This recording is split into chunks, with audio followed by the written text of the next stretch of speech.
me see here.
Okay, guys, what up?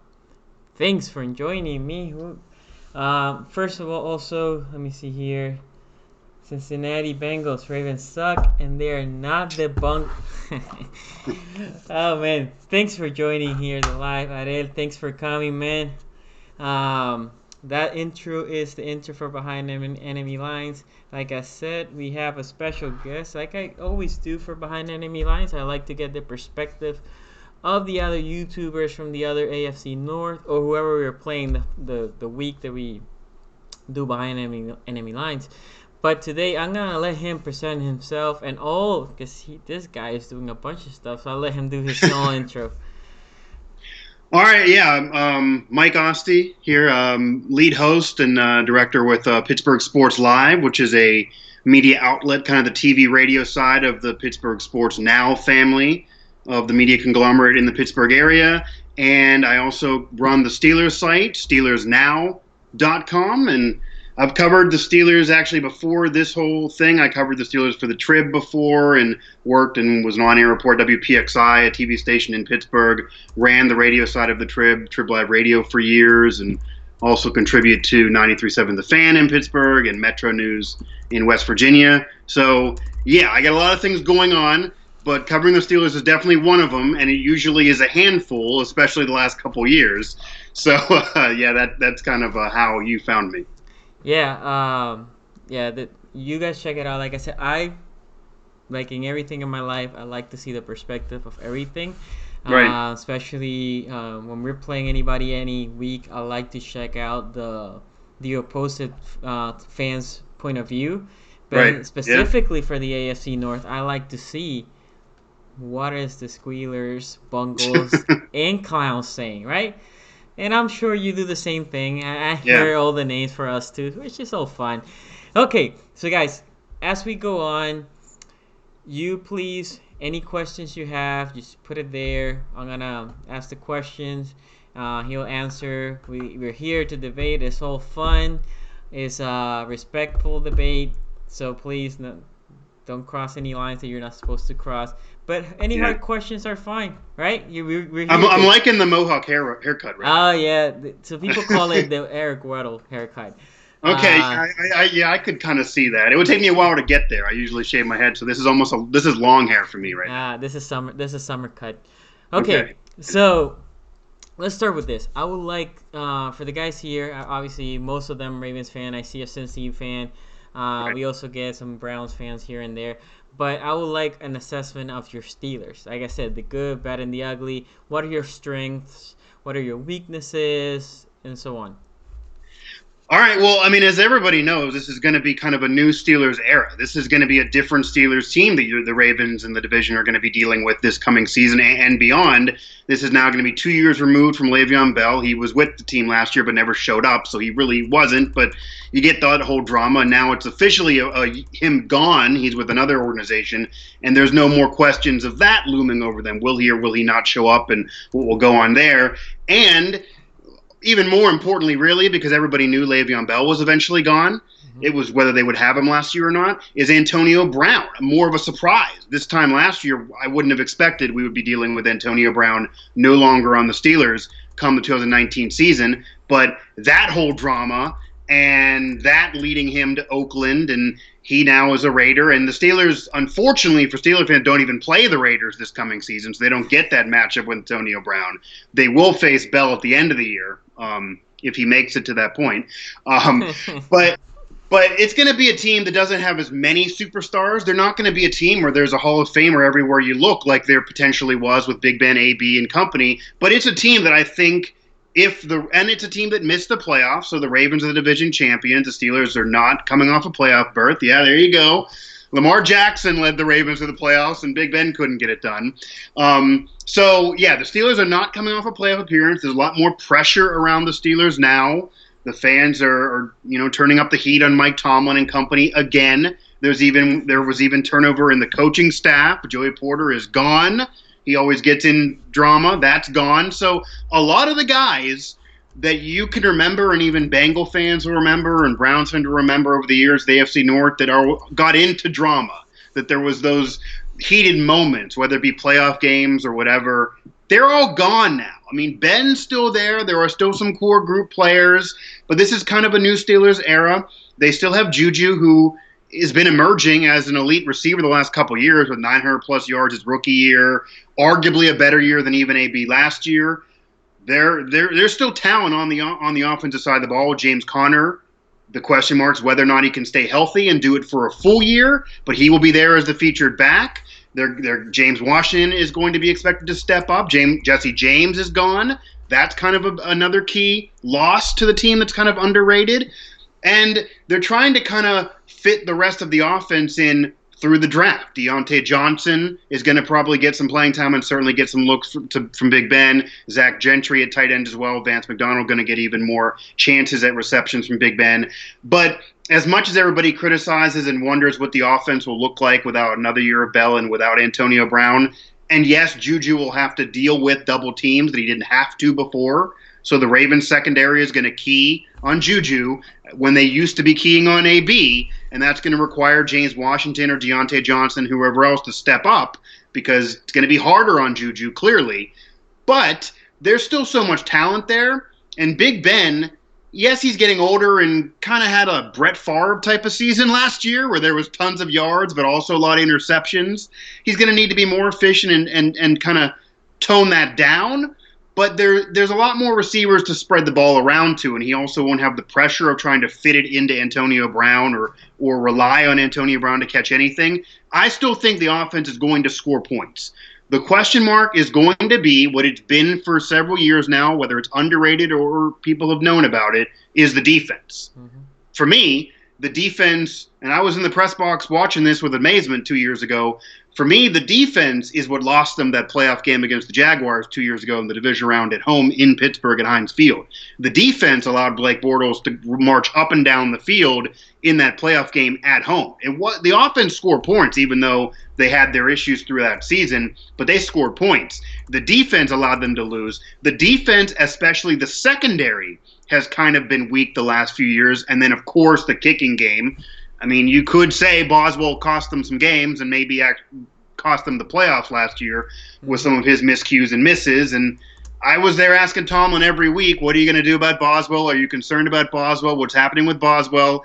He kept defending him. He eventually went away from him at the end of the year. But going into training camp this year, they're going to give him another opportunity. So it's going to be a competition to see who'll be the kicker. But Boswell, who is only a couple years removed from one of the greatest seasons in history for a kicker with how accurate he was, will get another shot to be the Steelers kicker. And Ravens fans are probably going to hope and pray that he ends up winning the job again because he certainly helped out the Ravens last year.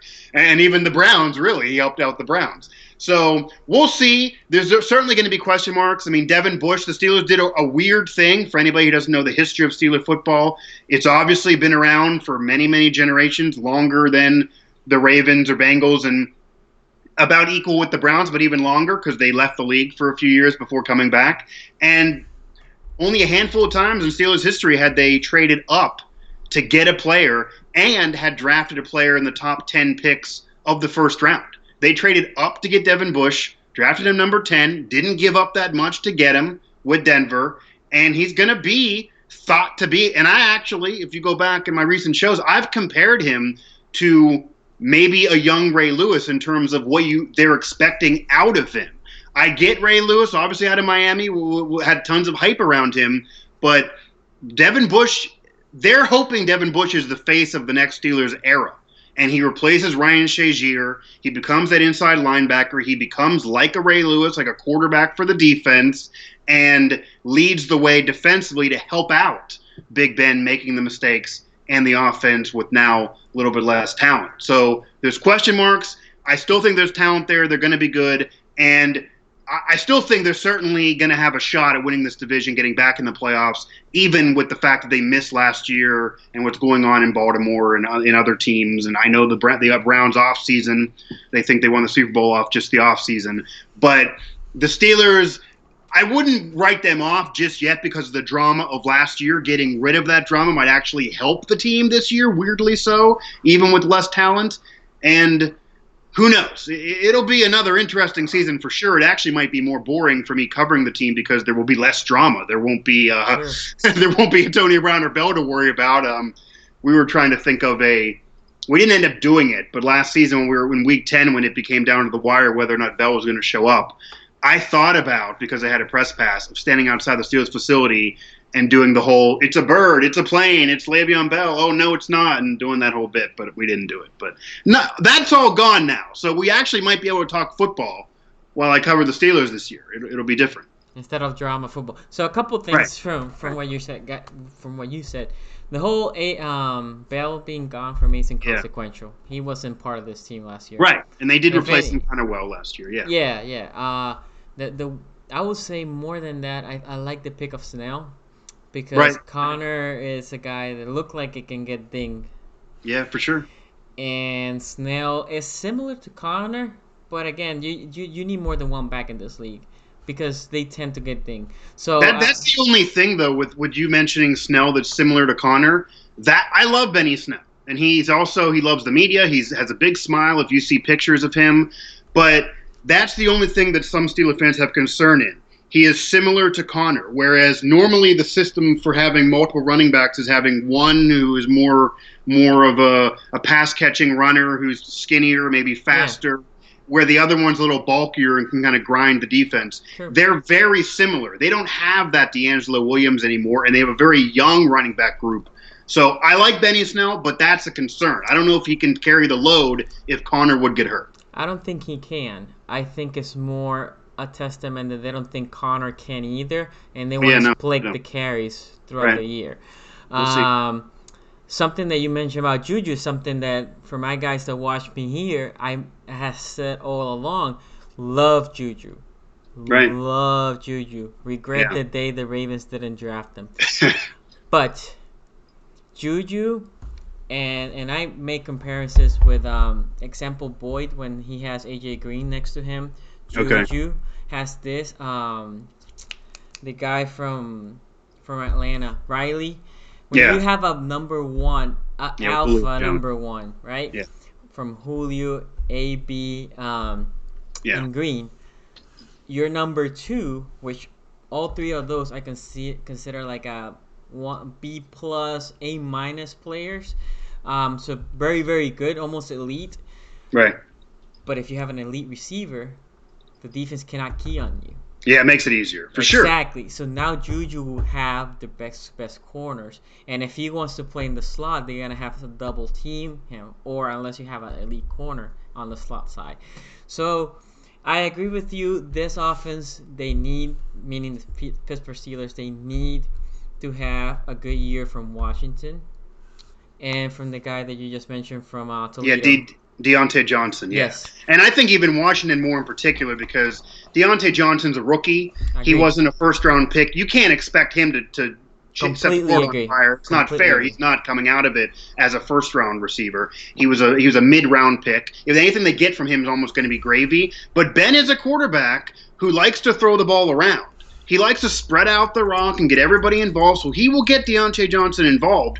But a key will be James Washington. If he can step up and become a number two or a serviceable backup to Juju, that'll make it easier because then when the Ravens or whoever else is keying on Juju and putting double coverage on Juju, they'll leave James Washington a little bit more open. And if he starts killing you, He needs to be a threat. He needs to be a threat in the outside. But If I would he even- cannot be a threat, then that's a Right. problem.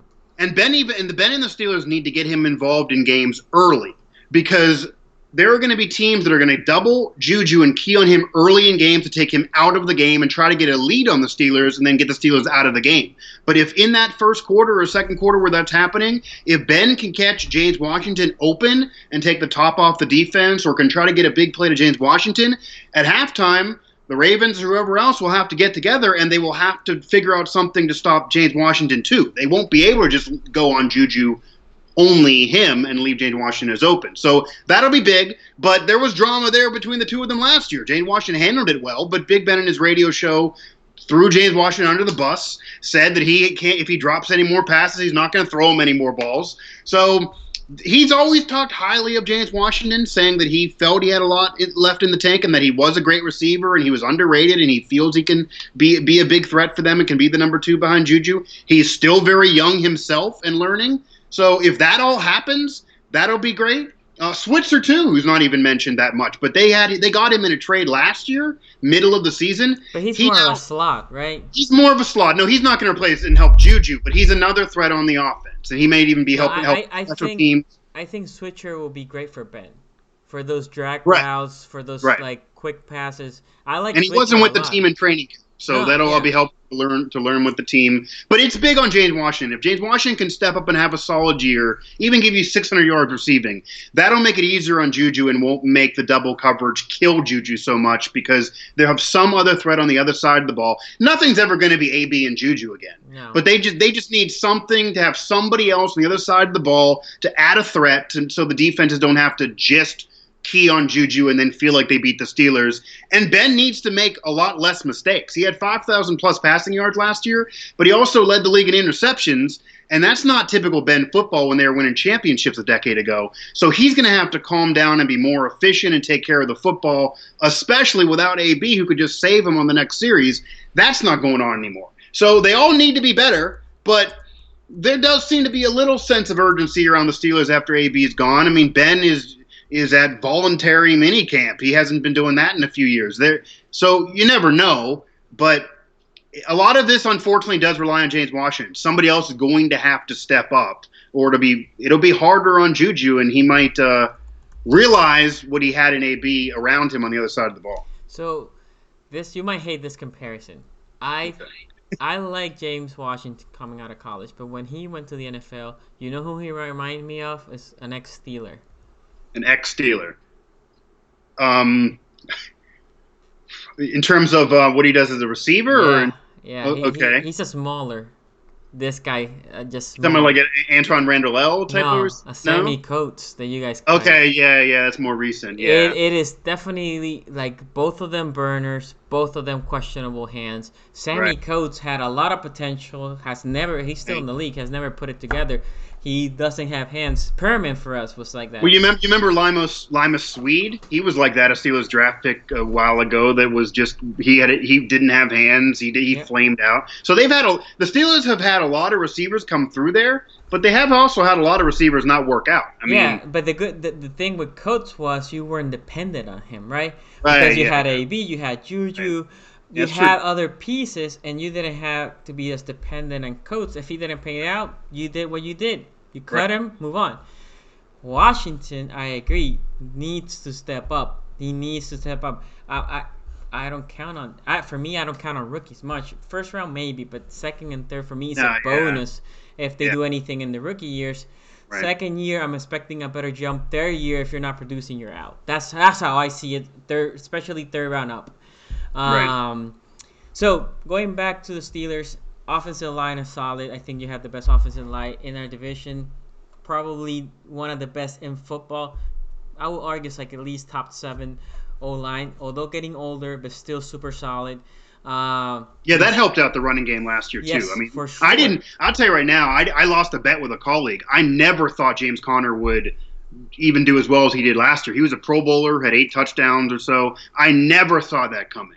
Well, it's, So it's your O line, right? As the long O as your line right there, if your for O sure. line goes to crap this year, and this is true for every team. Let's be Yeah, honest, the this is game. true for every team. So for sure. Yeah, But so I feel like your offense needs to be a little bit heavier on the run, but I don't think it's gonna happen because I think Big Ben will feel like he needs to do this. He needs to do this, which will be a bad yeah, idea in my opinion. But that's what I see from Big Ben. I think he will think this is my moment. I don't have a B. I need to show them I made a B. A B didn't make me. I think that's where Big Ben will be this year. I still think you guys are gonna be contenders in this division. I think this is the best division in football. Um, okay, so offensive line again, solid. Tight ends, I feel like you took a hit. I feel like this year for you guys, Juju obviously will be there. The Avenger guy, the guy that talked a lot of crap until Tony Jefferson, yeah. and after that game made him get fumble. I think he's gonna have a big year. Although every year that before he went to the Steelers, teams depended on him. He didn't produce as much, but I think he's gonna have a better year. And Switcher, I think he is a underrated. I think they're gonna utilize him well. Bubble screams, he will be good for the Yeah, he's a bubble nice scream. spark plug, and he also is big for the special teams. Uh, Last year was his first year of his whole football life that he didn't have a return for a touchdown. So he wants that this year. They're really working on that, and it's a big deal for the Steelers to try to switch the field through the special teams because the special teams they were so bad at last year. Not only were they missing field goals, their kickoffs sucked. They weren't getting solid field position. You could make an argument that special teams is why the Steelers didn't make the playoffs. As many question marks as there were around the rest of the team and all the drama that they had, and they weren't a perfect team by any means. If they would have made a few kicks, if they would have had better field position, if they would be able to run one back, they probably would have got in. It was that close. I mean, they were down a knee watching the last game of the season to see if they got in or not with all the upsets they allowed throughout the year. So it was that close, and I think he'd be a big addition to help the special teams, maybe even help the offense with some bubble screens. Yeah, kind of like a college. He's kind of like a college type player, but he's a nice help for an offense. Ben's going to be a question mark. I can't really disagree that that's not going to be what he wants to do. He needs to be more efficient and turn down the interceptions for them to really win, even if they make the playoffs. For them to win a championship, he has to do what he did when they won Super Bowls, where he's not making mistakes and he's not turning the football over. That's not who he's been the last few years, even whether AB's been there or not, or whether he was missing the game in Week 17 or he was playing really well earlier than that. Ben was still the same Big Ben. And I know almost for a fact that he does want to prove the critics wrong, that he already had 2 championships before AB kind of emerged.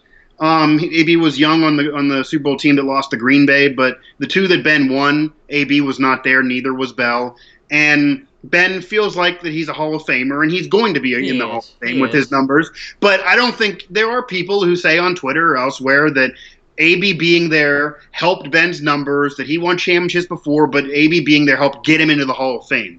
And Mm-hmm. AB is going to be a Hall of Famer someday too. So I don't think Big Ben wants that. I think Big Ben would love to come back next year, even if they don't win. He's a little arrogant and selfish himself. If he throws up 5,000 yards and 25 touchdowns without AB being there and gets Juju into the Pro Bowler as the number one with all the double coverage and spreads the ball around, especially leads them into the playoffs the year after AB leaves when they missed the playoffs his last year, Ben will probably consider that a win on his own individually, and he'll probably love that to be able to say that I did it on my own as an elite quarterback, not just with AB, when that really is when he came into his own, when he got AB in the middle of his prime. So that's going to be the risk, though. If that's his mentality, if that's what he's thinking, there's going to be interceptions. He's going to probably cost them a couple games, but there's also some games that he helps the team, and it again goes back to the offensive line, because not only do they need to help James Conner and keep him healthy and help Benny Snell get into the offense, and even Samuel's getting some touches, and help the tight ends who are now younger with Jesse James gone, but they help keep Ben healthy. If the offensive line falters with Ben scrambling and trying to be elusive, that's going to hurt Big Ben. Ben had years where he didn't play a full season until recently. The offensive line's helped Big Ben a lot. And if Ben goes down, they're done.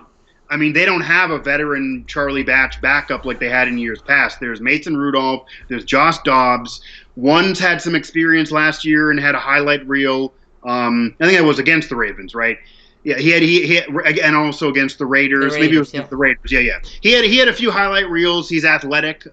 He's just not consistent. In Dobbs, yeah, and the Steelers fans got all excited that Dobbs had a few plays, but it's a few plays. I'm not going to get excited about that. And Mason Rudolph is more of the quintessential pocket passer, but he has not played at all. So if you have to I'd imagine if I had to bet, and it's not, Tomlin hasn't said this to us, that if Ben goes down, Dobbs is going to come in, just because he has the experience from last year. But that's going to really whittle the offense down. And I think what you said actually will happen. If Ben goes down and Dobbs comes in, they're not going to be able to find Juju. He'll be double covered. They won't be able to get the ball to him. It'll hurt James Washington. None of the receivers will mature. It'll ruin the whole offense, really. So if Ben goes down, the season's over. So this is a problem. I feel like Big Ben, the past couple of years, is good for missing 2 or 3 games. Right, yeah. Either injury here or leaving the game early, and it happened last year. Next week trying to play again. But so that's a problem that I have. So let me give you some comments that people are saying here. People are saying that Juju's not a number 1. Juju's a good wide receiver too. For me, guys, this is just my opinion. I think Juju could be a number 1. His numbers are number 1. Yes, but in my opinion, he's going to take a small step back this year. Probably. Because I think there's an adjustment to understand how to play being the guy. Yeah, right? It's different. So, but that's not saying that he's not a number 1. I think if he's not a 1, like I said before, he's a B+, A-. He's a very close to a number 1. As close as you can be to a number 1 without being a number 1. That is what I think. What I will say on that real quick though, I agree with you. It'll be different being the guy and dealing with the double coverage, and that's going to be harder. And he probably will take a step back numbers wise. Having AB was a great security blanket, but I would love everyone. I don't know if everyone realizes, and they certainly should look this up after the show or even right now since they're not on air. The type of years that Juju had to start a career, you're bringing up guys like Randy Moss. Like, that's the type of numbers he's put up so far in his first couple of years. I'm not putting him in the Hall of Fame by any means. No, I got you. But 900-plus yards his rookie year, 1,000-plus yards again last year. I mean, most receivers don't do that. That's Randy Moss. That's Julio Jones. That's Jerry Rice. But do you know that's Hall of Fame. He reminds me a lot of Landry, and I think Landry will have a step up this year because he has OBJ. Okay, yeah. So this is not a dismissing Juju. I just think it's awesome to have a B next to you. So yes, it is. Cincy Bengals fan here, he says, "Sonny, Ravens suck ass." I would disagree with you, my friend, but that's cool, and Steelers do too. That's Okay, I was gonna say, does he hate the Ravens or the Steelers more after the playoff? That's a question for you, Cincy Bengals fan. Who do you hate more, Ravens or Steelers? Let me see here. I have a lot of respect for Mike Tomlin, but at the same time, he needs to learn how to install discipline into the locker room. This is something I mentioned Somebody had me a couple weeks ago, a Steeler fan, Steeler podcaster, and I said the drama created in the Steelers was created by Tomlin. Tomlin never set up boundaries. Tomlin let these players basically do what they wanted to do because he wanted to be a player's coach, and that's fine until all of them grew up egos. And when they Yeah. all grew up egos, he needed to start bringing them down a little bit, and he did it, and then exploded. To be honest, the drama is the only reason the Steelers didn't make the playoffs last year. We benefit from you guys imploding. If you Yeah, guys I mean, didn't implode, even if we went through the run that we went, we didn't make the playoffs. Or maybe we made it in the sixth seed. I can't remember right now. But we benefit from you guys imploding for the drama. And the drama, it was AB, it was Bell, the beefs and all that. But not even just last year with the drama. I mean, you're right in a way. The drama certainly was a problem, but I mean, 2 years ago, Alejandro Villanueva was standing in front of the team, and there was the whole national anthem thing with every team. But the Steelers were at the front and center of that because he was the former veteran, and they had this 10 p.m. meeting that we were all waiting for, and they never felt like, regardless of anybody's political beliefs or anything, my criticism of the Steelers back then, they just weren't together.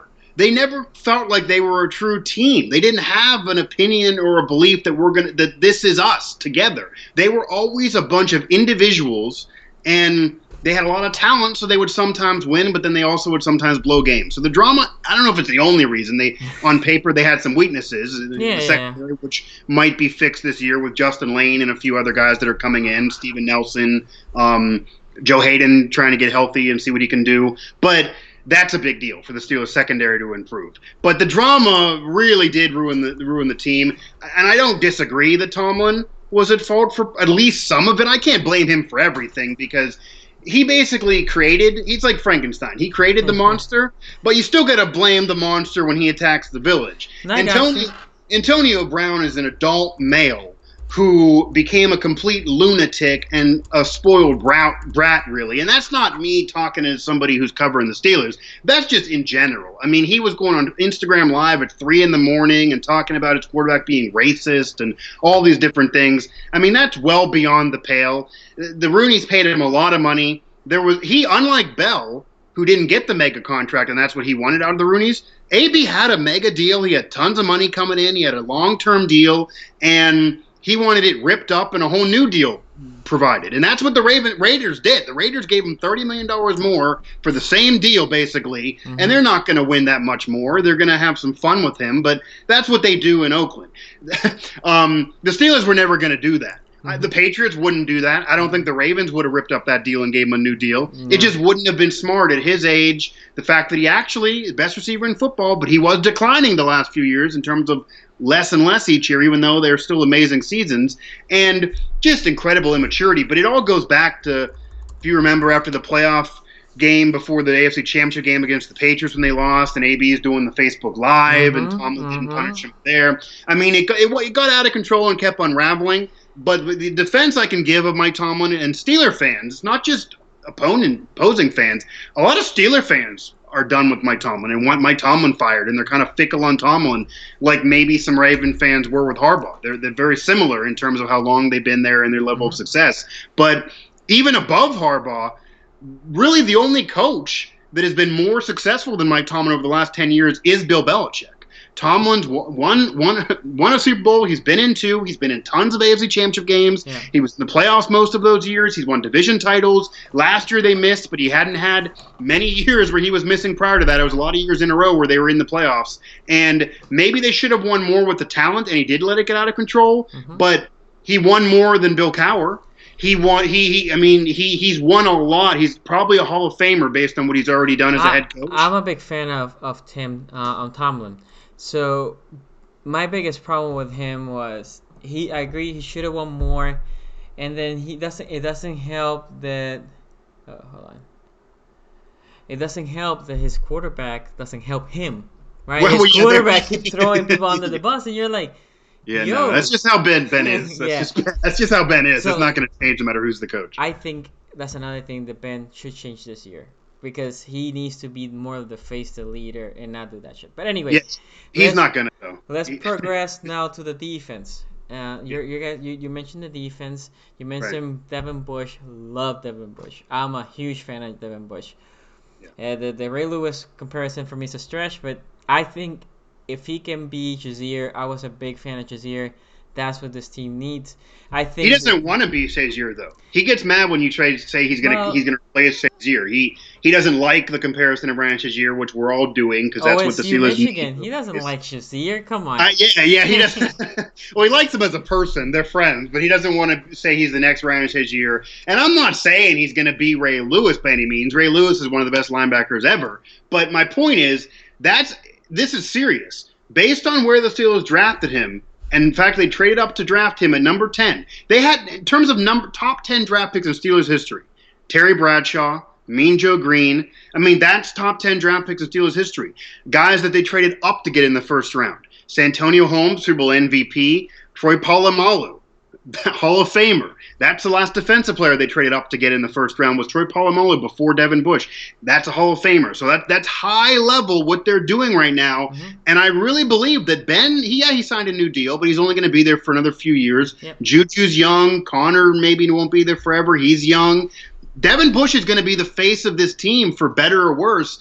And I'm sure they drafted him and traded up for him thinking he could be a Hall of Fame Ray Lewis type of backer. If he ends up with a 5-year career where he only makes one Pro Bowler and they barely make the playoffs, that's a bust. Oh yeah, and I agree. That draft pick. But for me, the face would be T.J. Watt because I love T.J. Watt. I'm not saying anything about Devin Bush. It's just middle linebackers in this league are diminish a little bit the position versus Right. outside linebackers. If he keeps balling, that's a sexy Well, position. I love he too. So, but talking about your defense, I think you have some piece. I think actually Devin Bush, in my opinion, that draft pick was because of us. Because the Steelers see how much you're going to be running. And they have problems stopping a normal running attack in the past couple of years. This running attack that is, I will say, is pretty elite at this point. We can talk about the passing attack for the Ravens, but the running side. Yeah, we'll get to Lamar Jackson in a minute. Yeah, but the running side, how Yeah. can you stop it with the current scenario you guys had? Right. An explosive linebacker that can run not only north to south, east to west. He can run well. Again, I love Devin Bush. That's why I compare him to Jazier. That's what Jazier did best. Well, here's what the Steelers need too, though. T.J. Watt is a big deal. T.J. Watt maybe he's a future defensive player of the year. I mean, that he was one of the better defensive players in the Steelers team last year. Without T.J. Watt, they would have been screwed last year. Mm-hmm. I mean, he was most of the pass rush. Mm-hmm. That's a problem, though. It's not. Forget Devin Bush. I think he's going to do big things, but to be fair, he's a rookie. So I'm not going to put the whole season on his shoulders either, even though he was a top 10 pick. T.J. Watt's going to ball. He's going to play well. He's going to get to the quarterback. That's what he always does. That's what anybody with a last name Watt does. Mm-hmm. So that's going to happen. However, in order for the Steelers' defense to improve, forgetting the secondary for a second, Dupree. they're going to need from Dupree. They're going to need more pass rush. It cannot. Most of the sacks were all T.J. Watt. It cannot just be him. It has to be more around him or it won't matter. T.J. Watt can't carry the load. In order for it not to matter what everybody else does, T.J. Watt needs to go from how he's playing now to being his brother, which isn't fair. He's not J.J. Watt. He's great, but he's not J.J. Watt. No. But unless he plays like J.J., he can't make up for the rest of the pass rush lacking. So they need to fix the pass rush. And then this is the same thing that anybody who's watched a game for the Steelers over every season for about 4 or 5 years now could tell you. Their secondary has been weak. They've had a weak secondary for years. So the hope is for Steeler fans that Joe Hayden would have one more year left in the tank, maybe. But also Steven Nelson, who was a big kind of underrated free agent acquisition. They rarely sign guys, but he could help through the secondary. Justin Lane, they drafted somebody in the secondary. The only thing I think trading up to get Devin Bush did is it hurt their secondary because they probably would have went secondary or a corner in the first round if they didn't go get Devin Bush. I actually, when I was projecting the draft, we did an NFL live draft show at a restaurant in the Pittsburgh area, and I thought the Steelers were going to go where the Browns went. I was expecting the Steelers to draft Greedy Williams if they did not trade for Devin Bush. So Devin Bush was in the rumors, but I thought that it would be too much of a haul. They'd have to give up too much. I thought they'd have to give up more than Denver wanted them to give them for Devin Bush. No, I agree with that. But if they didn't, I thought it was a pipe dream. I never thought it would happen. But they couldn't turn it down. I mean, they had to go get Devin Bush to help the team once they could do it. He was the best player available for them. But that made it so they couldn't take Greedy Williams. It was going to be harder for them to draft a corner. Justin Lane was a mid-round pick. They're expecting a lot from him to help that secondary, and even Artie Burns is hanging on by a thread. So there's a lot of question marks on that secondary that maybe could have been remedied if they didn't draft Devin Bush. But it was also a need at inside linebacker because of Shazier being hurt. So they had tons of needs on that team. So to be honest, when I saw Greedy sliding as he was, I for a moment thought, because you guys had a high third, Right. I thought you guys were gonna try to trade up and get Grady. I knew they liked him going in the draft. But although I like Grady, yeah, you know who he reminds me of. Now let me give you another comparison. I can't get in your head here. Who does he remind you of? One of your boys. Former Steeler all the time? No, not former. Current. A current Steeler, okay. Artie Burns. All right, I just brought him up. Artie Burns, okay. He reminds me of Artie Burns. Artie Burns in college was... Well, Steeler fans hate Artie Burns. I know. That's but my point is he reminds me of him. I'm not saying Greedy might be better. For all I know, he might be better. Coming out of college, they both, for me, are similar. So both of them have holes in their game. One thing Greedy can do, though, that Artie Burns never proved to do, even in college that much, Greedy can be a little bit more of a ball hawk. The Steelers don't flip the field and cause turnovers that much. They haven't been able to get that many interceptions the last few years, which is why I wanted Greedy Williams. There's a hope that with Greedy or Justin Lane, which is the reality, Justin Lane is going to be there for the Steelers, that somebody can get a couple interceptions to make up for Ben throwing a few picks and flip the field. They didn't flip the field at all last year. They had no pass rush. They couldn't flip the field, and Ben was throwing 16 picks throughout the season.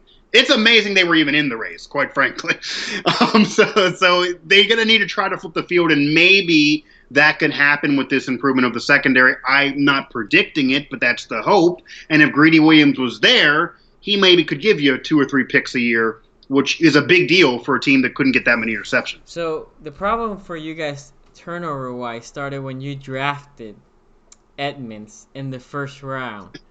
Because as a safety, that's what the safety provides. If your corners can play well, man, and you guys, I feel like the Steelers tried to play man, but you don't have the corners to play man. Every time you switch to man, Burns gets burned. He does. Whoever your second corner is gets burned, right? So then you get forced to play either a shallow zone or like a zone man hybrid, and then teams start picking you up or run the ball a little bit more, and then if they start picking you up, you try to force the man again, and then boom, another play. Right. The Steelers' defense hasn't been the same defense for a while. I would say. Oh no, for sure. So anyway, this for me that's the biggest weakness is the defensive side. I feel like the linebacker core, Bush will help. I agree with you, putting all the weight on the rookie. I think he's going to be good. I think he'll be near Pro Bowl. I have that confidence in him. He could be Defensive Rookie of the Year. It wouldn't surprise me. That would not surprise me at all. I wouldn't disagree with that. But the problem is the passing attack for the other teams is going to kill you guys. Because as you said, I was expecting the Steelers to address, especially with Big Ben career being, 3 years? I would have been more aggressive. If they like Grady Williams, it should have been trying to trade for Grady Williams. They should. I mean, off season, we still ways off for the season to start, so they still can do some things. But I feel like they should have been more aggressive on the corner side, especially if the plan for them was to attack and get Bush.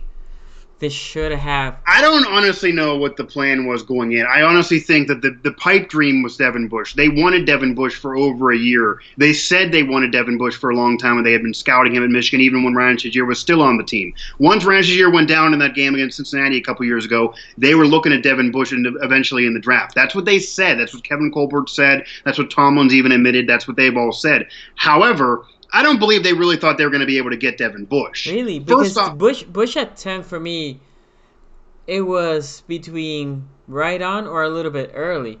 I would. It's not so much where he went as they weren't in that positioning. I thought he would go before the Steelers came up in the draft. I think that's why what they thought he would go before them. It wasn't that deep of a draft I know, defensively. but my point is, once they traded for AB, now you have assets. If they really wanted, they could have traded as they did. So True, but they also only got a third and a fifth for AB, and a lot of. I mean, in terms of value, basically, if Antonio Brown wasn't a lunatic who's going on Instagram Live and saying he doesn't want to go to Buffalo and throwing a team under the bus and quitting in Week 17 and talking about Ben and talking about throwing furniture off a balcony and almost killing a toddler. This is literal things. I'm not making this up. If that wasn't going on, he would have went for more than a third and a fifth. Amari Cooper went for a first. I'm not disagreeing with that. I'm not disagreeing with that. My point is, they should have known, okay, we're going to make whatever we need to pick up Bush. Now we have this assets. Now, they underpay, in my opinion, to get Bush. Right? And especially... Oh, yeah, for sure. They definitely did. And then once the draft was going on and Grady was sliding, they should have attacked Grady. Because, sure. Because... and I keep forgetting his name, the wide receiver from Toledo. Deontay Johnson. He wasn't as much of a need as a guy like Greedy. You traded that pick, maybe package another pick. Again, you guys are in a more win now mode than any other team in this division. Yeah, I think their thinking was, and it was maybe wrong for sure. I think I would have, if they could have had Devin Bush, they probably thought they weren't going to get Greedy once they trade up for Devin Bush. But then, as you said, Greedy kept sliding in the draft, so they could have had them both. They could have had both guys, and think of how great that defense could be for the next 10 years if they would have had both guys as long as Greedy pans out. But exactly. Greedy's more of a question mark for sure, but they could have had both guys, and I would rather have taken the risk with Greedy than drafting Deontay Johnson or even Justin Lane, who Justin Lane's good, but he's more of like a fallback plan that nobody's excited about. If you get one or two picks from him and a few tackles, you can't be mad at that. They would have been able to have, it was a higher ceiling for Greedy than for Justin Lane, even if Justin Lane ends up being better. The only thing is, I think in their mind, they went Deontay Johnson as a receiver, who I believe they drafted even ahead of Justin Lane, is because losing AB, they were freaking out and they wanted to replace the receiver position, even though if James Washington steps up, then you already have that guy on the team. But that was clearly AB being gone. We have to get a receiver no matter what, and they ended up doing it. So we'll see what happens. I think he'll be okay. But James Washington's going to be the key to have to step up. They're still going to score points, though. There's still talent on that team to score points. But the defense will certainly be the weakness of the team. Now, you mentioned that the Steelers' defense is going to struggle against the opposing passing game, and it certainly will. I mean, Phillip Rivers lit him up. Brady, who's not what he used to be, but they won the Super Bowl, he's still going to probably light him up. They're still going to struggle in a way. But when you look at the division, you have obviously Baker Mania in his second year, and he has OBJ now. Although as great as OBJ was for the Giants, only one playoff appearance, they didn't win. So it's not like it's a guarantee that he leads you to wins. And the Steelers tied the Browns prior to Baker Mania, but we'll see. It's still going to be a second year for Baker. I mean, he had a great rookie year, but nothing's guaranteed in the NFL. And the Bengals are kind of in like a new era of Bengal football. Marvin Lewis is finally gone, but I don't think they're going to do much as a team, honestly, even if they score. And then you have the Ravens, where yes, they have an elite running game now. I mean, they've really turned the corner kind of surprisingly and became more of what the Steelers used to be, more of a pound team. Joe Flacco's gone. But it doesn't appear that many teams in the division, outside of maybe the Browns with Baker and OBJ, are going to be a team that lighting people up offensively. I don't see Lamar Jackson lighting up the Steelers through the air. So we're going to talk about that now. Okay. So, shout out to Ezekiel. Thanks for joining. Marcus, Asmodeus. We had 16, 17 people. Punjentry, which is a Browns fan. Thanks for joining. He does join the draft. J Mar, the Beatdown Crew. One of the questions the Beatdown Crew, and I think you floated it up, was what was your thoughts with Bud Dupree? Bud Dupree and Zadarius Smith were teammates in Kentucky. Yeah. And for me, Dupree has been a bust. I think you probably would agree. Yeah. I think Zadarius is good because he's in a rotation versus Dupree. They tend to lean more on Dupree, even though he hasn't done as much. A first-round pick, you want to see him produce versus Zadarius was brought out slowly, part of a rotation. He had a better upcoming because he was a fourth round versus the first round. But I feel like if Dupree doesn't beast out this year, then he's going to be out of the league because this is his pay year. the pay are usually the the Oh players are yeah, just insanely motivated. If he cannot get motivated, and now also he has T.J. Watt on the other side, proven T.J. Watt, yeah. not here's let's see what no T.J. Watt proven himself. He's basically in the same scenario that Juju was as in the other side as a receiver on the outside linebacker position, where if somebody's gonna get double in a pass rush situation, it's gonna be TJ. So Right. TJ's gonna be probably his numbers are gonna be dropping down just a little bit and not much. And this is not again a knock on TJ. It's because unless Bud or whoever's on the other side proves that they can pass rush consistently, then if I'm, for example, the Ravens, if you are gonna put six in the line, you're gonna go where TJ is. It's just, or if you're gonna Yeah, put a tight end yeah. tight. Yeah, it's just it was all TJ last year. Even the overall Steelers defensive pass rush numbers are very deceptive because they weren't at the bottom of the league or anything like that last year. But the reason why it was a weakness is because TJ brought all the numbers up. All the team numbers up for the Steelers. The reason why they're top 15 is because of TJ. TJ did 90% of the work, you got to spread it around. He's going to get hurt if he has to keep doing this, Yep. or he'll end up as a Pro Bowler perennially. But you can't rely on him. That's just not fair. It's just not going to be a team winning type of strategy. They got to have more guys rushing the passer, and even if they're not sacks, at least frustrating quarterbacks. No, yeah, for Because, sure. especially in the division, again, because they have younger quarterbacks. They're the only team well, they have a veteran Hall of Famer, and obviously the Bengals still have a veteran. But there's Baker Mayfield going into his second year. Lamar Jackson, despite leading the Ravens into the playoffs last year, he's not that old. He's not been around that long. He's still kind of learning the NFL. If the Steelers can get a pass rush, they'd be able to really fluster those guys more. Those guys had all the time in the world against the Steelers because they didn't have a pass rush outside of TJ. Yep. So now let me a couple of things on the Brown side for my boy Pungent. I think that the Steelers will have difficulties stopping the Browns if the Browns don't become the new Steelers. That's my whole thing with the Browns. Is the Browns essentially are a younger version of what the Steelers was. AB, OBJ, TJ, not TJ, Juice, Juju, and Jesse James and the guy from Miami. I'm blanking his name. The tight end, whatever. And then they have a couple guys that could be the third wide receiver. Essentially, they're the Steelers with a weaker O line. So, but they can put points. And the place that you guys can beat them is if your offense can click. That defense is suspect. And Joku, thank you, Marcus. Yeah. That defense is suspect. I don't believe in Greedy, although I think Ward is a beast. After Ward, everything goes down. From middle linebacker to now, that D line is tough, but you guys have a good offensive line that I think it could contain them enough. If Big Ben against the Browns against the Steelers wants to hold the ball all day, though, he's gonna get sacked because your O line is good, but that D line is pretty good as well. Yeah, sure. But that secondary for the Browns is not as good, so I think the Browns again, if they click, they have a little bit of an edge against you guys. Not as much, but a little bit. Now, let me talk about the Ravens. So the Ravens, I still cannot see how you guys can stop the run. And because I cannot see how you guys are going to stop the run, I'm assuming what you guys are going to try to do is putting 7-8 people in the box. That's what everybody says. Oh, we're going to do what the Chargers did.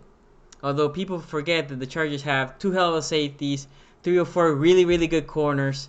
Yeah. And have basically 2 weeks to prepare for us.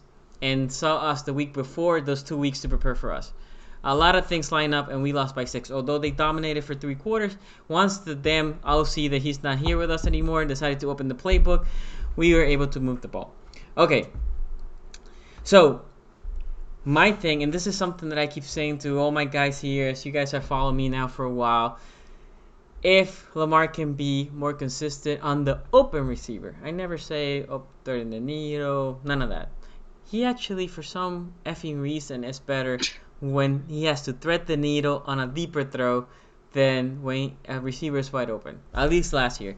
Now, to credit to Lamar, as soon as the season was over, I have seen this bad boy just work every day in Florida. Then he came for all, any camp, training camp, voluntary, OTAs, whatever the hell they were doing, saying hi to people, he was here. He has been working hard. So in my opinion, if he can hit the open receiver consistently, then how do you stop Lamar? Because the problem with us last year was the teams were just collapsing the pocket. The pass rushes couldn't even really pass rush because, for example, a guy like TJ, again, which I love, and we didn't play you guys with Lamar. If Lamar saw him rushing the ball or rushing the pass, he would just give it to the running back. And then if he saw outside linebacker X collapsing a little bit to the pocket, he will take it outside. So what that forced was the outside linebacker start just freezing for a moment, which was just enough time for, again, the running attack to keep pounding and the outside backers not to be able to ball like they usually do, because it's just not a normal offense that you're seeing. So again, my whole thing is, how do you expect the Steelers to counteract Lamar and the Ravens? Well, I don't know if they're going to have an answer for the Ravens' running game. The Ravens' running game is absolutely elite. But it also depends on how one-dimensional the Ravens become offensively. If they cling to the running game, even as two-headed monster and as great as it is, it's going to eventually, the teams are going to, whether it be the Steelers or whoever, are going to try to make Lamar beat them. I mean, yeah, Lamar Jackson, he has some athleticism. He's been able to throw some highlight reel plays out there. He's been able to throw, he can thread the needle. It is odd. Although there's kind of two ends to this. I guess there could be the thinking that if he's having success with what's more difficult, you figure it'd be easier to then all of a sudden find the open receiver. But then it's like, why is he he's struggling with the things that'll move the chains. He's struggling with the things that'll win in the playoffs. He's struggling with the parts of the game that will take him to the next level and allow the team to win championships.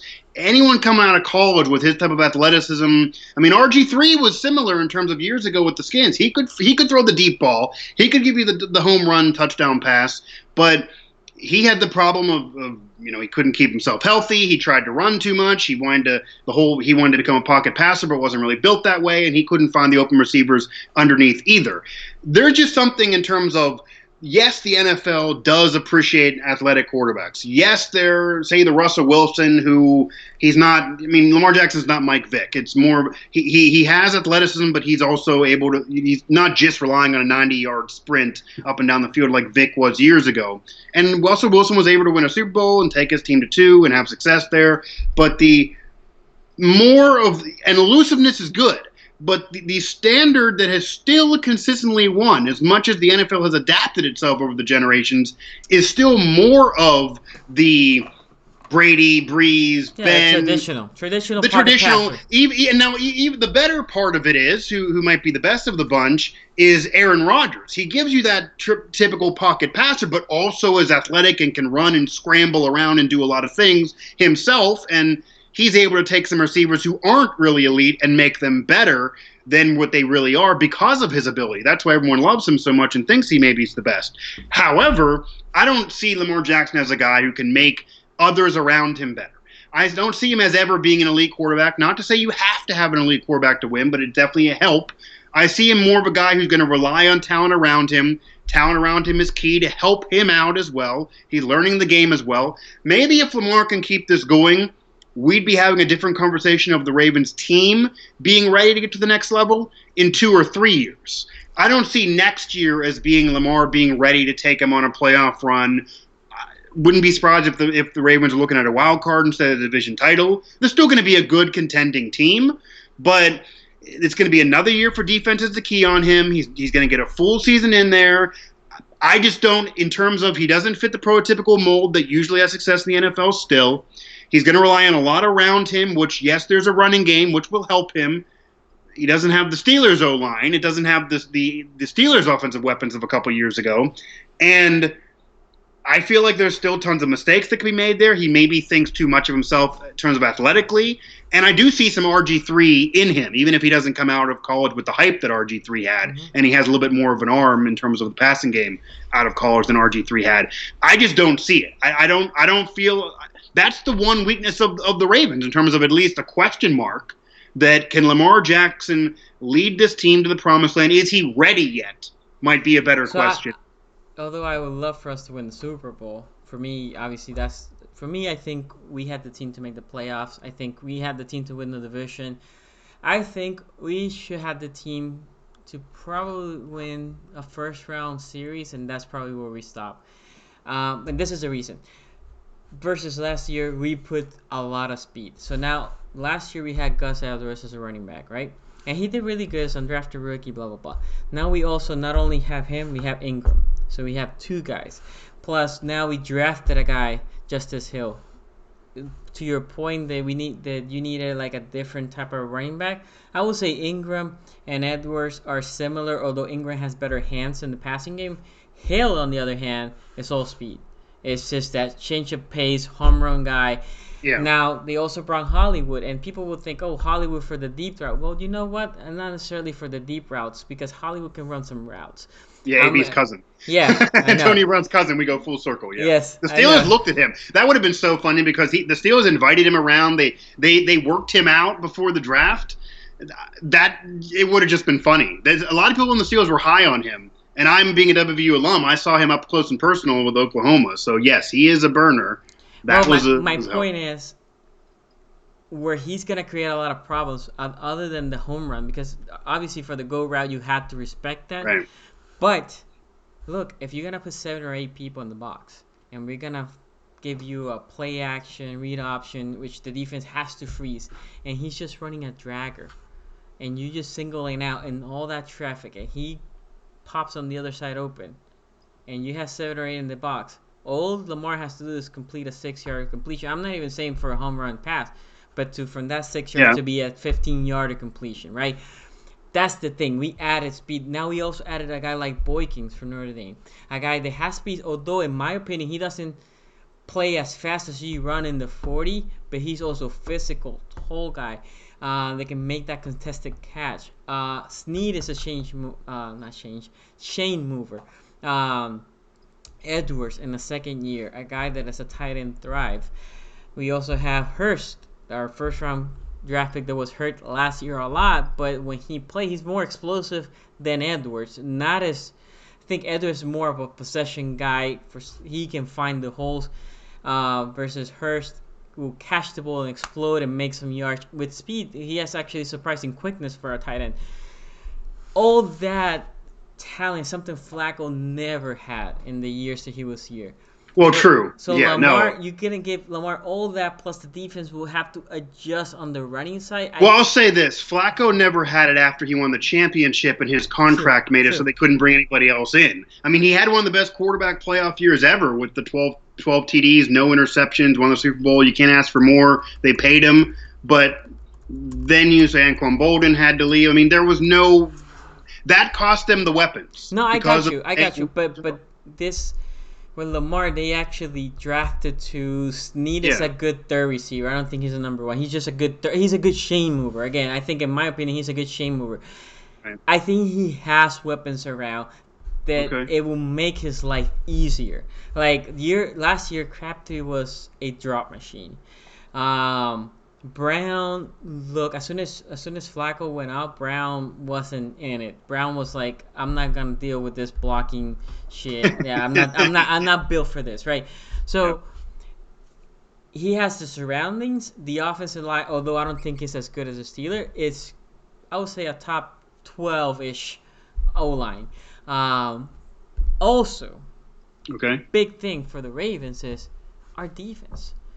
Our defense is really legit, meaning it's the same story, different year. I mean, the Ravens 20 years now. The defense has been the best part of the team. My point to you is this defense gives Lamar chances, and Lamar helps the defense rest. One thing we didn't have last year was turnovers. You talk about the Steelers didn't have turnovers. We didn't have turnovers. And the reason why we didn't have turnovers is because our corners, and I'll call it here, they're pretty elite, but they are elite playing man. And when you play man, it's hard to produce turnover because you're just covering and trying to stay with your guy all Right. the way. And by the time the ball shows up, unless the ball is severely underthrown, Yeah. when you're playing man, it's hard to get picks. Weddle wasn't rangy enough anymore. The hope is Earl Thomas basically is going to be in the center field, and they're going to say, you do you. Our corners are going to be, you're going to read the quarterback. And Big Ben likes to take chances. And another guy in our division that likes to take chances a lot is Baker. Baker likes to take chances. Look, for the Ravens, the week don't produce any turnovers. That Week 16 game, we picked him up 3 times. We were 31st in turnovers last year. 31st. Yeah, I also think that speaking of Baker, and this will help out the Ravens and the Steelers secondary, this is weird to say. I think OBJ being there is obviously going to help the Browns and make their offense more explosive, and that's going to be a good thing for them. But I actually wouldn't be surprised that Baker throws more interceptions and is more prone to the turnovers because OBJ is there. The same thing that happened with Big Ben and AB. Yes, there's going to be yards and scores, they're going to be explosive, but he is going to try to fit the ball in a double coverage to OBJ repeatedly. And maybe that can help secondaries like the Steelers and Ravens who have not been able to get interceptions the last few years. If they can win a few of those 50-50 balls that he's going to throw to OBJ, if they win a few of them, they can get interceptions and flip the field. And it's going to not even just be Baker. OBJ is going to pressure him and say, no, I can catch that ball. I can do it over 2 corners. He's going to throw it there. He's younger. He's going to believe what OBJ is telling him. They're almost too good of friends that they're going to believe they can beat everybody. Everything's working out. They have the chemistry. But having an elite receiver there's a small percentage that can be negative. Because, yes, you want the yards and the numbers and opening up the defense, but you can try to force the ball into him too much and lose those 50-50 balls. That is why I think Ben will actually have less interceptions and Baker potentially could have more now. No, I agree. My whole point is, for the Browns, if they can check their egos, they can win. Yeah. I don't think they can, especially now with the rookie. They were close last year. But now they brought more divas and a rookie head coach. That's the problem here. Yeah. Now, again, I just think people are underselling Lamar's passing game and the weapons he have. I think go ahead. I was just gonna ask a simple question before we get to the picks here. Do you believe? Yeah, you mentioned last year, and then you mentioned the progression of this year, and there might be some people who disrespecting him in a way and maybe he's a little underrated, and maybe I'm hating too much, but I will ask you: do you just simply believe in him as a future quarterback for the Ravens, that he can keep on being a starter and a quality quarterback for the next 5 to 7 years, maybe making some Pro Bowls and helping the team make the playoffs? Because if you don't believe in that in him, then what are you doing? What's the point of this? So I think if the team can surround it with pieces like the pieces they did, yes, I do. Because the problem, again, it's just at this point, as I see the Ravens, like if I was in an opposing team, I'm like, what do I do? Like if I have, for example, if I have Lamar over there on the read option, right, snap the ball, put the ball in the belly, Hollywood's coming on the jet sweep. Now that's gonna even freeze more the defense. Like what the F am I gonna do now? I have this burner coming on the one side, I have the running back that might get it, and the quarterback. I have 3 guys in the backfield. What do I do? You have Andrews playing tight end, the tight end, maybe blocking, releasing, and then you have Snead just running an intermediate route. Yeah. What do you do? Now you're hoping he made a mistake. It sounds good, but a lot of this, and this is where the pressure lies. This is going to really be the rubber meets the road. It sounds good, but the pressure is going to be on Lamar Jackson, not next year, but maybe the year after that. It's going to get to a point where if he doesn't become the future of the franchise and they don't have a few deep runs in the next few years, it's his fault. That means he didn't progress. That means he's making too many mistakes. That means he's not leading the team. That means guys are underachieving because he's not finding them the football outside of Hollywood who will find his own way. It actually could also mean that if Hollywood's open, he's going to be open on every single play, or at least think he's open on every single Mm-hmm. play. If Lamar misses him on some wide open looks that he feels he can burn the defense and go all the way through the distance, Mm-hmm. and that happens repeatedly through a year, he has some AB blood in him. He's going to start getting mad. He's not going to. Yeah. He's not.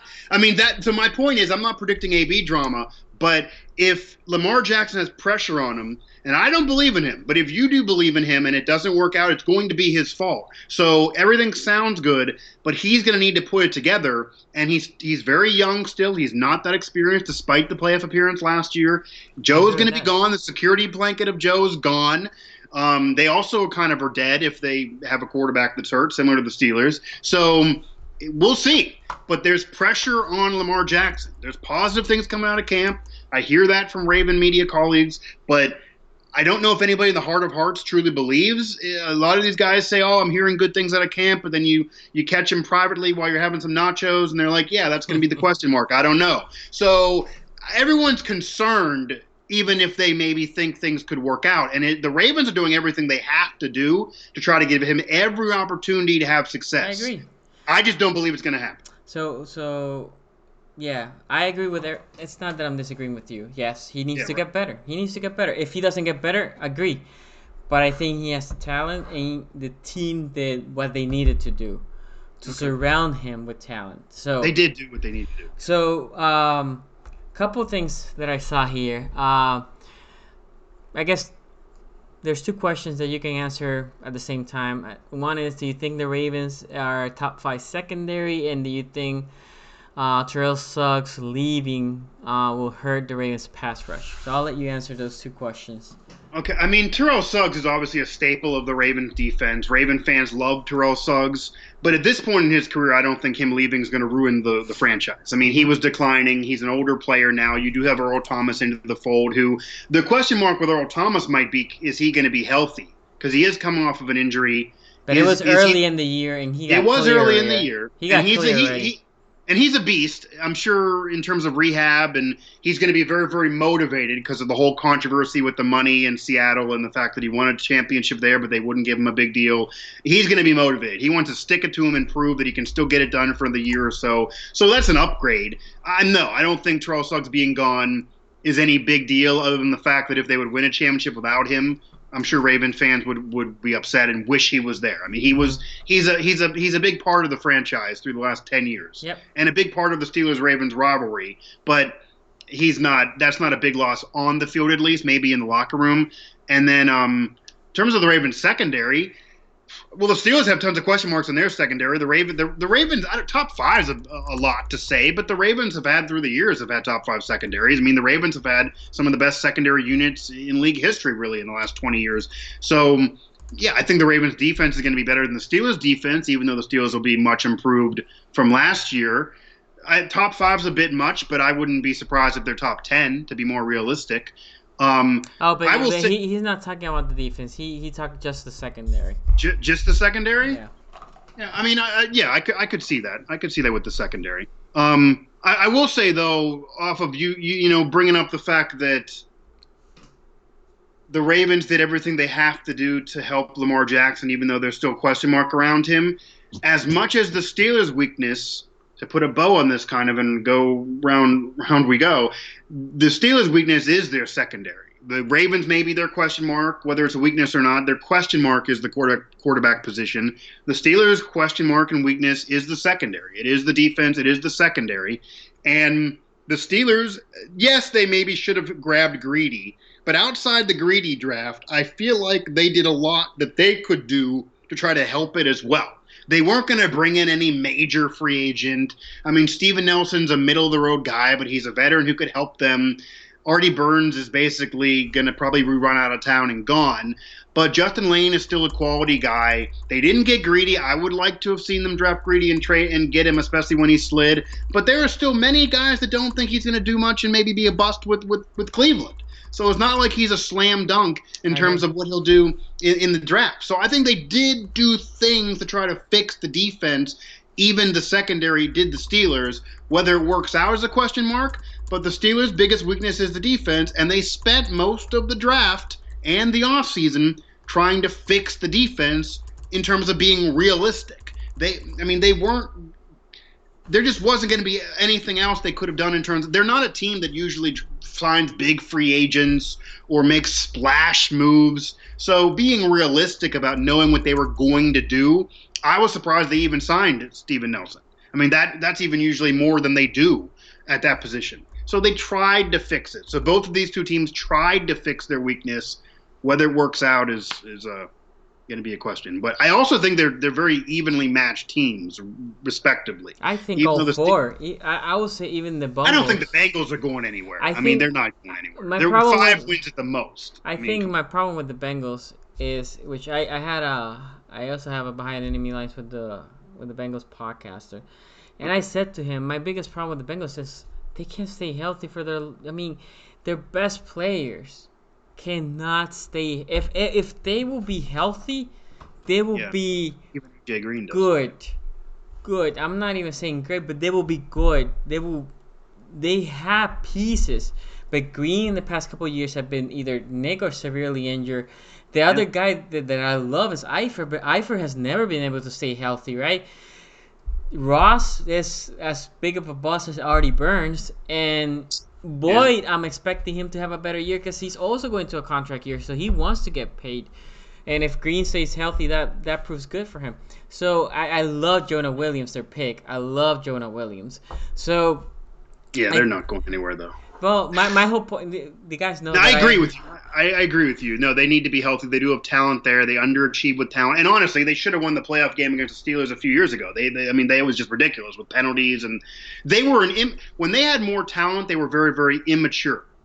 And now they have less talent, but maybe they're more mature. And if they can stay healthy, that is a big deal. But I think the problem with them is, even if they stay healthy, the division's now deep and pretty good in and I terms agree. of the Ravens are coming off a playoff appearance and their running game is better. Even if you don't think Lamar can get it done, the running game is better. The Steelers, yes, they lost AB and Bell's now gone for 2 years, but they replaced Bell well last year. That's not going to be a major problem. And I do believe Devin Bush has certainly helped the defense. And Big Ben, if he can cut the mistakes down, they're still going to be a contending team as a I agree. veteran team. And maybe the drama being gone will help them. And then the Browns, if they don't have tons of drama like the Steelers did, they could actually get into contention because they were close to the playoffs last year, only a year after going 0-16. Baker, you'd figure, would get better even if he make more mistakes. It'll be another year as a veteran. OBJ will help him. A lot of these guys will help them in terms of being more explosive. And if they're trailing in games by a couple of scores, they won't be out of it anymore. They can try to come back in games. They have a solid secondary as well. So if all things go right, this could be a very, very deep division, which to me leaves the Bengals last. I don't see how. The only way the No, Bengals are I not agree. last. I The have them only way they're last. not last in the division is if the Browns totally collapse and have tons of drama and win 4 games and everyone's fired. Then maybe the Bengals will be third. But I think it's pretty clear the Steelers and Ravens should be 1 and 2.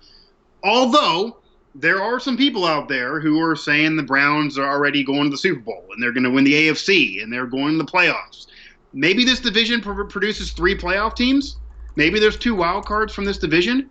I don't know if I see that. I think the Browns maybe will have drama and be paper champions.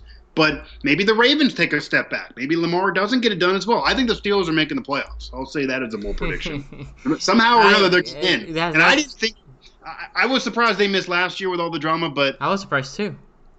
I mean, it's not like I thought they were in the Super Bowl every year. I mean, 2 years ago, I thought they could lose to Jacksonville because of that defense, and they did lose to Jacksonville. So I'm realistic with the Steelers often, but Okay, so circle back here because I mean we've been going for a while, which has been awesome conversation, guys. Thanks for joining us. Let's talk about division. I cannot remember when I did my way too early prediction, but I know I had the Ravens first, right. and very close Browns second, and also very close to the Browns, the Steelers third. I think it was a game between the Browns and the Steelers. In Okay. 2 games, the Ravens were up over the Browns. That was way too early prediction. I'm gonna do a more in-depth prediction as probably around the preseason time. But Right. that being said, I think, and I keep saying, last year I had a team that it was my boom or bust team. I kept calling it before the season started, and that was the Kansas City Chiefs. And you know what? They boomed, and they were awesome. I have the Clowns the same way. They're either a boom, they're gonna be really good, or they're gonna be a bust. They're gonna be like that Yeah, it's Philadelphia pretty clear. Yeah, Eagles, yeah. that dream team. Oh, we're gonna be running this. I think they're boom or bust. I don't think there's a 7-11, 6. I think if they're gonna suck, they're gonna be like 4-12. If they're gonna be good, they're gonna be 12-4 or 10-6. I think I had them at 10-6. So anyway, I want to see your prediction. What is your prediction for this division? Well, I mean, again, I think the Steelers, with less drama around them and maybe less drama ruining the team, the Toxic Twins being gone, as a veteran media member likes to call them, I think that'll help the team, and I think Ben will make less mistakes because he's not forcing to AB so much. I think the defense will be better with Devin Bush, who I do think will be Defensive Rookie of the Year. I do think he's going to win that award. I can see it. I don't think that this is going to be like a 14-2 situation. I don't think anybody in this division is going to be that great. I don't think they're going to be the best team in football by any means. But I think the Steelers are going to win the division. I think the Steelers are going to win the division like a 10-6 record. I think 10-6 wins this division. I think there's going to be all these teams because they're going to beat up on each other. They're going to lose some swing games. The Steelers always get upset throughout the season. They're still going to lose a game or two that they feel like they should win. Like that game against San Diego, or the Chargers, Los Angeles last year when they gave up a 16-point lead, or Denver, or even the Ravens. I mean, those games, the Steelers fans think they should have won those games. They kind of puttered it away. So those games are going to happen again. They're going to have those games, but I think that they can overcome and win a few more than they did last year. I think they're winning at 10-6. I think the Browns will be second, the Ravens third, and the Bengals fourth. I think the Browns. I'm kind of doing the same thing with the Browns and Ravens that you were doing with the Steelers and Browns in terms of pretty close at second and third. I don't think the Browns are going to be a world beater and win the Super Bowl by any means, or even win the AFC. But I do think they're going to get a playoff berth. I think this should be a wild card season. I think they could go 9-7 and get a wild card. I don't think that's crazy. I think the Ravens, despite their great running game, they are kind of one-dimensional despite Hollywood taking the top off the defense. I just think Lamar's not going to get it done and not going to get it back to the playoffs. I don't believe in him as much as you are. I kind of think he's going to fade. He's going to be a little bit of a decline for Lamar Jackson. And it might even depend on who plays better next year, Lamar Jackson or Baker Mayfield.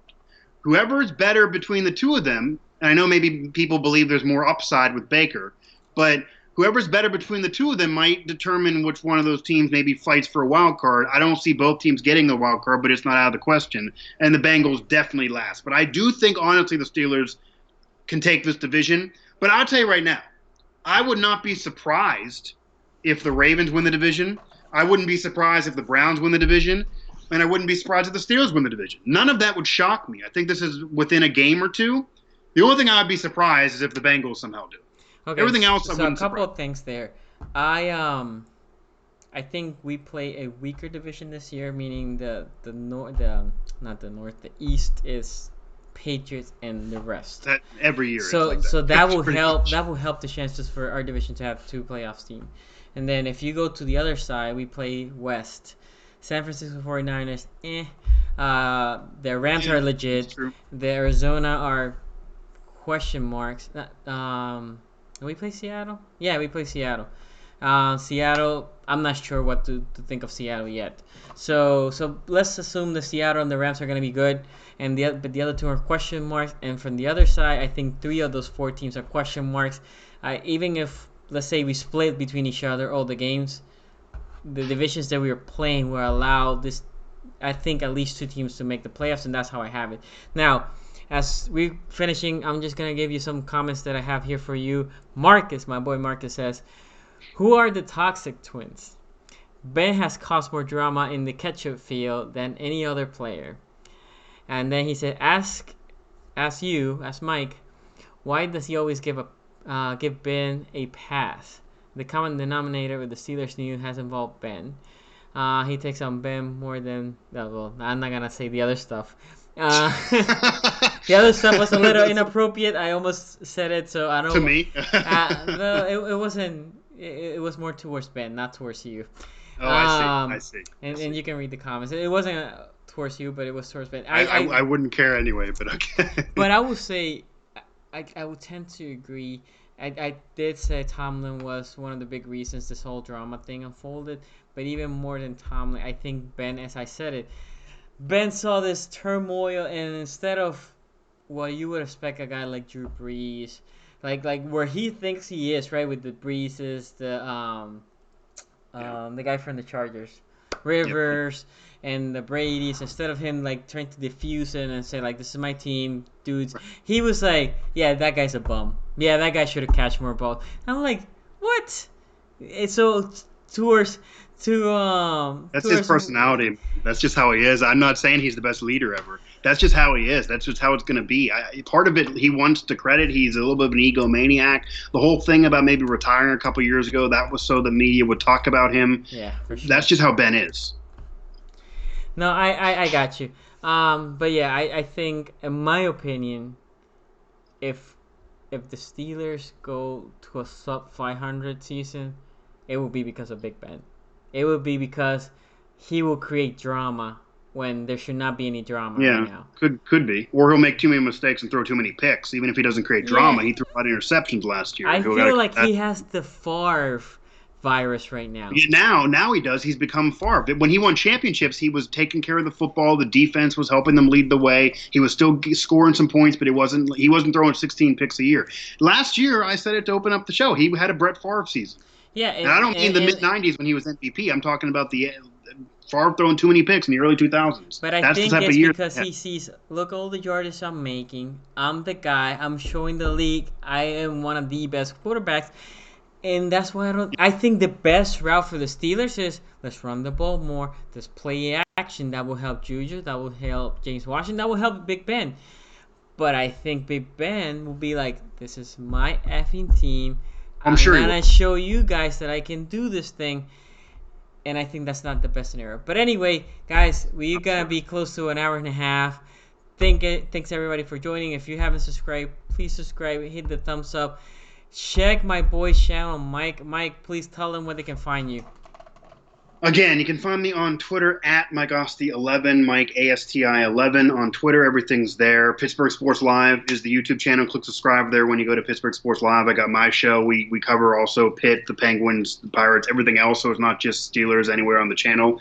SteelersNow.com is the website. It has my shows, it has my coverage, but also we have a lot of articles, written content, and a lot of analysis. We're going to be covering the games throughout the year with the press pass, so we're going to be there. So we're going to give you a lot of coverage that maybe you don't get everywhere else, and we're going to be dominating the digital space. So Pittsburgh Sports Live on YouTube, SteelersNow.com for the website, and at MikeAustie11 for my Twitter. So, guys, like I said, I love checking other podcasters, especially from the AFC North. Mike here has a great show. Check it out. Links are in the description below. His Twitter handle, the Pittsburgh Live and Pittsburgh Live Twitter handle, and the YouTube channel. It's all in the description below. If you want to check it out, go check it out. Support the guy here. Guys, I think this week we're gonna have the NF podcast with Nubo. I haven't talked to him. I just came from vacation this weekend. If you want to check out the pictures, go to IG. Follow me on IG and Twitter and Facebook. SCG Sport is consistent throughout. Please share the channel, guys. Thanks for joining us. Thanks to Mike again, and we will see you next time, guys. Peace out.